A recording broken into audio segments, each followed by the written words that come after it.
हिंद जागरण में एक बार फिर से आप सभी का स्वागत है। डालते हैं एक नजर आज की सुर्खियों पर। टोक्यो ओलंपिक 2020 में मेडल से चूकी कमलप्रीत कौर। ममता बनर्जी ने की खेला श्री योजना की शुरुआत। बाबुल सुप्रियो का राजनीति से संन्यास, लेकिन सांसद बने रहेंगे।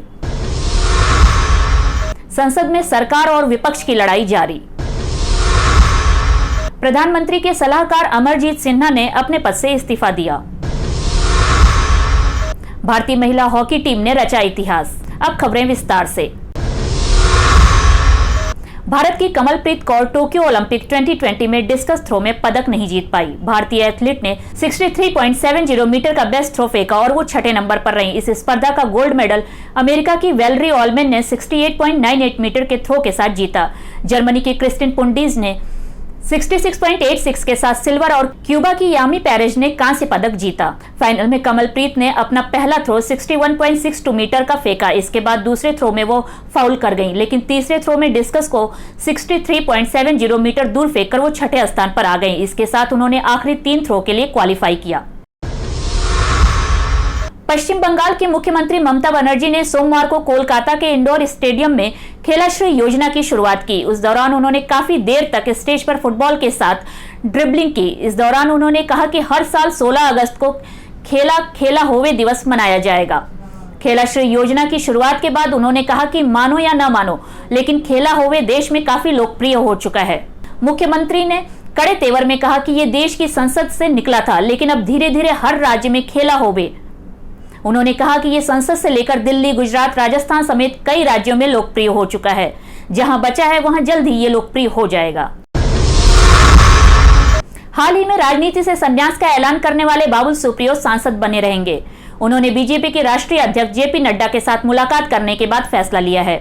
बाबुल पश्चिम बंगाल के आसनसोल से सांसद हैं। मुलाकात के बाद बाबुल सुप्रियो ने कहा कि वे आसनसोल के प्रति सिर्फ संवैधानिक कर्तव्य निभाएंगे, लेकिन राजनीति में हिस्सा नहीं लेंगे।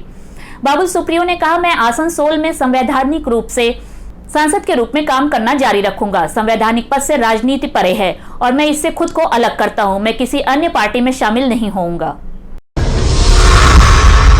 संसद में सरकार और विपक्ष की लड़ाई खत्म नहीं हो रही। हर दिन जमकर हंगामा हो रहा और कामकाज ठप रहता है। सोमवार को भी सत्र का आगाज नारेबाजी और शोरगुल के बीच ही हुआ। लोकसभा में विपक्षी सांसदों ने पेगासस जासूसी विवाद पर सरकार को घेरा, तो राज्यसभा में कृषि कानूनों के खिलाफ विपक्ष के नेताओं ने झंडा बुलंद किया।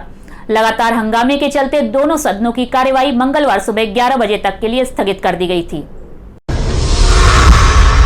पश्चिम बंगाल की मुख्यमंत्री ममता बनर्जी के भतीजे और तृणमूल कांग्रेस के महासचिव अभिषेक बनर्जी पूर्वोत्तर के राज्य त्रिपुरा के दौरे पर हैं। त्रिपुरा दौरे पर पहुंचे डायमंड हार्बर सीट से सांसद अभिषेक बनर्जी ने एक वीडियो ट्वीट करते हुए सत्ताधारी भारतीय जनता पार्टी के कार्यकर्ताओं की ओर से काफिले पर हमले किए जाने का आरोप लगाया था। अभिषेक बनर्जी ने कहा कि अतिथि देवो भव के नाम पर बीजेपी की ओर से जो किया गया वो सभी ने देखा। उन्होंने कहा कि त्रिपुरेश्वरी मंदिर जाना चाहता था। हिंदुत्व की बात करने वाली बीजेपी ने मुझे रोकने के लिए अपना बेस्ट दिया। मेरी कार पर हमला किया गया। टीएमसी सांसद अभिषेक बनर्जी ने कहा कि इस हमले में 3 सुरक्षाकर्मी भी घायल हुए हैं। प्रधानमंत्री नरेंद्र मोदी के सलाहकार अमरजीत सिन्हा ने सोमवार को अपने पद से इस्तीफा दे दिया। हालांकि इसे लेकर कोई आधिकारिक बयान अभी तक सामने नहीं आया है। प्रधानमंत्री कार्यालय के एक अधिकारी से इसकी पुष्टि हुई है। अमरजीत सिन्हा के इस्तीफे के पीछे के कारणों का भी खुलासा नहीं हुआ है। संसद के मौजूदा सत्र में पेगासस जासूसी मुद्दे पर दोनों सदनों की कार्यवाही ठप है। पेगासस पर सरकार की ओर से बहस के लिए तैयार न होने के बाद मंगलवार को एक बार फिर विपक्षी दल बैठक करेंगे। कांग्रेस नेता राहुल गांधी ने ये बैठक बुलाई। इस बैठक में विपक्ष के 14 से ज्यादा दल शामिल हुए हैं। कॉन्स्टिट्यूशन क्लब में सुबह 9 बजे ये बैठक की गई। ऐसा माना जा रहा है कि सरकार के पेगासस पर बहस के लिए राजी न होने के चलते विपक्षी दल मॉक पार्लियामेंट के बारे में फैसला ले सकते हैं। भारतीय हॉकी के लिए सोमवार का दिन सबसे बड़ी खुशी का दिन साबित हुआ। भारतीय महिला हॉकी टीम इतिहास में पहली बार ओलंपिक के सेमीफाइनल में पहुंची है। भारतीय महिला हॉकी टीम ने क्वार्टर फाइनल मुकाबले में विश्व की दूसरे नंबर की टीम ऑस्ट्रेलिया को 1-0 से पटखनी देकर सेमीफाइनल में प्रवेश कर लिया है। आज के लिए बस इतना ही। कुछ खास खबरों के साथ फिर मिलेंगे, तब तक के लिए नमस्कार।